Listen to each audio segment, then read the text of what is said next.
Before I get the questions on the desk, I would like to sort of make a remark to Dr. Kulkarni. This is regarding obstetricians' very frequent practice of pinching the patient very hard on the abdomen and then demanding to know, do you have any pain? I mean, they'll ask in, of course, the local language. And as you rightly pointed out, very many times the epidural hasn't had time to block the fibers of deep pressure or proprioception. So the patient is just waiting for some stimulus from the surgical site and she immediately says yes. She perceives any movement or any touch at the operation site as, as pain. So she translates any feeling into pain. So that's another thing we have to be careful about. So that's where your point was very handy, because we just have to tell the obstetrician to just touch that part with a small, soft, non-toothed forceps. And I keep looking at the patient's face and keep talking to her and asking her, unrelated things. And then just nod to the surgeon to put another forceps, the toothed forceps, and then sort of test that site harder and still keep talking to the patient, because any patient who does feel any pain would immediately break the conversation and, start complaining. And then we give that nod, the very important nod that you were talking about. Anyway, the question is, what about the use of low-dose ketamine with intravenous midazolam? For non-central neuraxial blockade. I think this is for Dr. Kirti. Yeah, actually, this I think there are just one or two studies on this.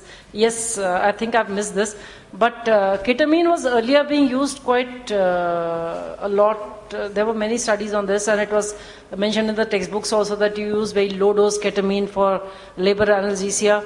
But again, with ketamine, any systemic analgesia that you give with ketamine and midazolam, the problem is sedation and risk of aspiration is definitely I forgot to mention one thing. The person who asked this question has also added that the obstetrician like this regularly and say that they are very happy because it works.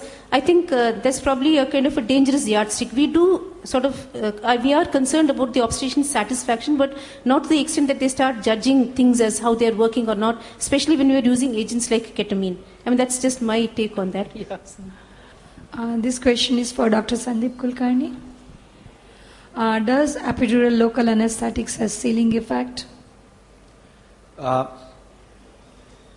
To my knowledge, if you use 2% lignocaine for anesthesia, for anesthesia, after a while you do get tachyphylaxis. But I mean, however, in our scenario, and almost certainly in your scenario as well, there are not that many snails on the market who take hours and hours to perform cesarean section.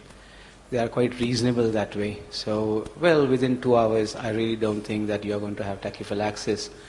Bupivacaine, levobupivacaine, ropivacaine really have not been associated with tachyphylaxis. Mainly the lignocaine, which some studies did show that it can cause tachyphylaxis. But for it to happen, it takes some time. So my answer to that will be, in my experience, which spans for around 22 years, I haven't come across anyone who had tachyphylaxis with lignocaine for lower segment cesarean sections in a situation where the surgeon has finished within a couple of hours. There is another question for you only, sir. Pregnant woman comes under ASA risk 1 or ASA risk 2? Pregnant woman. A pregnant woman comes under anesthesia. I'm so happy you asked me, because 1 or 2. when I was doing my MD, I actually was told that pregnant lady ASA2, no matter what it is. But actually, if you see the ASA classification, I mean, if you don't have even a mild systemic disease, or even if you don't have any disease, I mean, you don't have cough, cold, nothing, why would you be ASA2? So I think we will consider ASA1.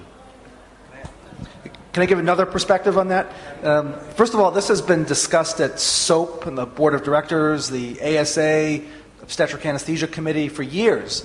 And it's gone back and forth. And I don't want to take too much time, because the fact is it really doesn't matter whether you call them 1 or 2. You're going to do the same thing anyway. But if you look at the ASA definitions, pregnancy by itself would easily fit into a 2. You don't have to worry about whether it's a disease, but it definitely limits your activity. Anyone who's been pregnant, right? Anyone in the room been pregnant? Is your activity perfect, just like you weren't not pregnant? Of course not. You can't breathe, you can't eat, you can't lay down, you can't walk. you can't sit, you can't, none of these things, right? You're at least a 2. So I would actually differ from my colleague here and say that if you look at the actual wording of the guideline, of the ASA classification, pregnancy should be a 3. I'm sorry, I'm going to take courage. And, well, I'm going to be completely on the opposite side of Dr. Bill Kamen, although I respect him immensely. But if I say ASA classification is ASA1 is no systemic disease, ASA2 is mild systemic disease, including, or mild disease, cough, cold, I mean, usual stuff. It doesn't say whether you can breathe well or you can walk a mile as you used to walk before you became pregnant. But I respect his opinion. He might be calling his 3, but in our hospital, we still, I don't know about tomorrow, when I go and talk to them tomorrow, we'll think about it, but we call it as ASA1. Dr. Kamen, sir, it's just I just was noticing what you said about explaining sort of too much to the patient or explaining in negative terms that you'll feel a sting or whatever. So, in fact, I've noticed that there are patients from the surgical wards who sometimes come with that IV cannula on their arms, which is not functioning very well. So we are forced to change to another one before their surgery begins. So at that juncture, if we tell them that, see, I won't hurt you, it's just going to be a small sting, they react in a very a more violent way than what we imagine. And then when I ask them, didn't it hurt when you had that other cannula? Then they say no. And actually the surgical doesn't just catch hold of their arm, dab it with chlorhexidine and then put the cannula. They don't ask them anything. They don't have time. So I think what you said is quite true. Probably sometimes too much of explanation is also very scary for the patient and they don't need so much. You're exactly right. We say too much. Generally, we should just shut up a little more than we do and just get on with it. It's just, it's for Dr. Kamen. I have a comment. You want to Actually, this was regarding Dr. Shilpa's lecture because she was talking about maternal and fetal outcome. So most of the studies talk about fetal outcome, but we had a meeting of the Asia-Oceania Obstetric Association in Delhi, and there they called a pediatrician, and Dr. Jayashree Sood had organized the whole thing, and it was very surprising. Most anesthetists are probably not even aware that the pediatric journals have, the pediatricians have done some studies which are published in the pediatric journals, that they have done the IQ of evaluation in children in the nursery standard in a closed community. That means in a place where all the children in that community were having similar environmental factors and they were going to 1 or 2 schools. So all the children were in the same age group, they were in nursery standard and almost similar age group. And they went into the obstetric history of the mother to find out how they could correlate that with the IQ. And the surprising thing is they found that women who had labor anesthesia, those children had lower IQ. And women who got GA for cesarean section, there the IQ was higher than those who got spinal for cesarean section. So this study is there, it's there in the pediatric journals, and but after this, there's no other study. So probably more studies need. Well, actually, there are more studies on this. This is. I'm glad you brought this up because this is a very hot topic right now. In fact, tomorrow there will be a lecture by Dr. Palanisamy on some of the newer concepts of learning disabilities with regard to in utero exposure of anesthetics.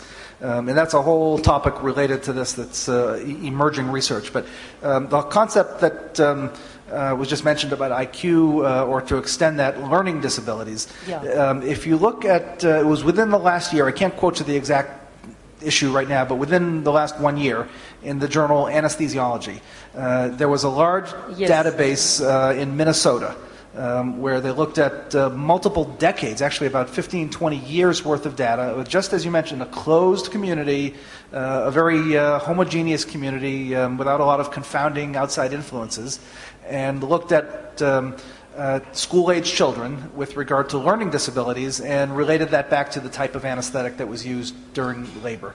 And the results were that there really was no effect of labor analgesia on learning disabilities. And that's a much more robust kind of an outcome than IQ. We all know that IQ is very much of a flawed kind of a thing. And the studies that you mentioned from the pediatric journals, I know all those studies. The difference in IQ points, it's a couple of points. I mean, we're not talking huge differences. We're talking a few IQ points. But and in fact, I think many people might trade a few IQ points in their kid for good pain relief.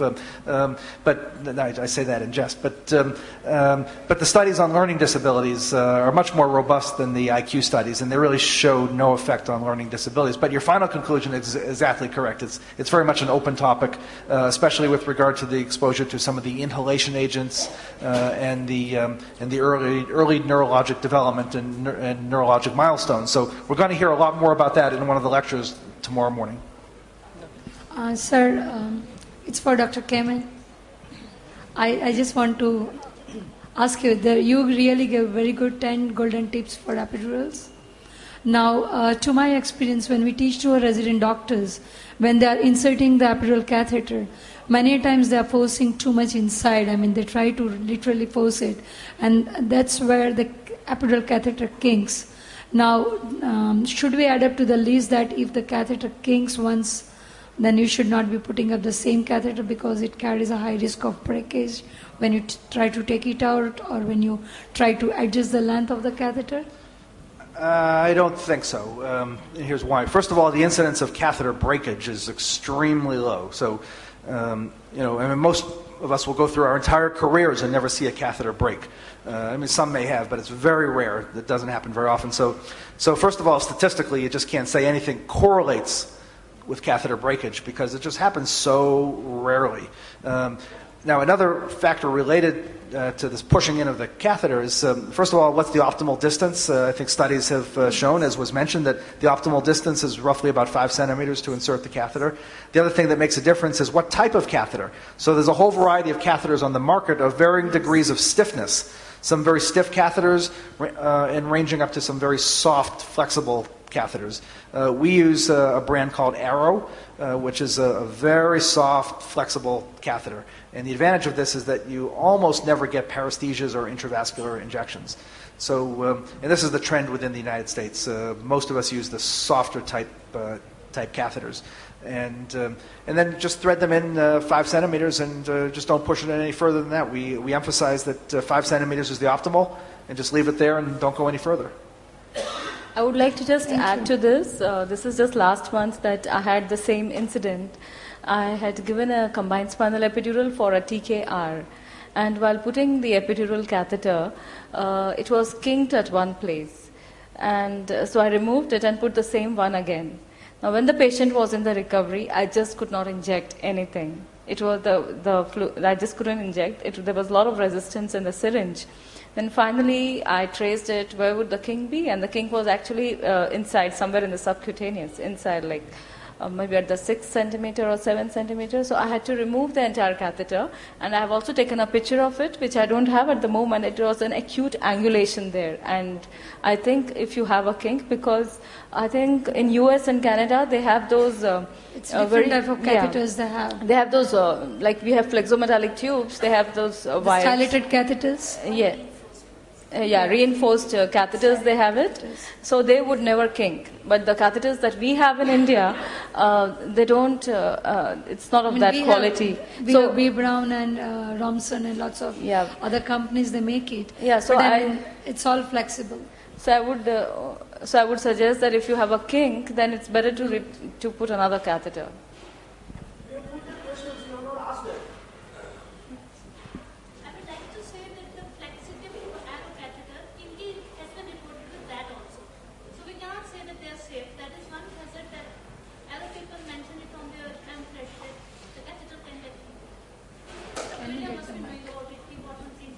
Yeah, the point that was made, if anyone couldn't hear in the back, is that Arrow catheters kink too. Of course they do. Every catheter kinks. But the fact is that the soft, and that don't have anything to do with Arrow Company, so that's just the brand that we use. But the soft catheters, as I mentioned, you almost never get paresthesias or intravascular. I mean, it does happen on occasion, but it's very, very, very unusual. So it's what we think is the preferred catheter. It's a really nice catheter for that reason.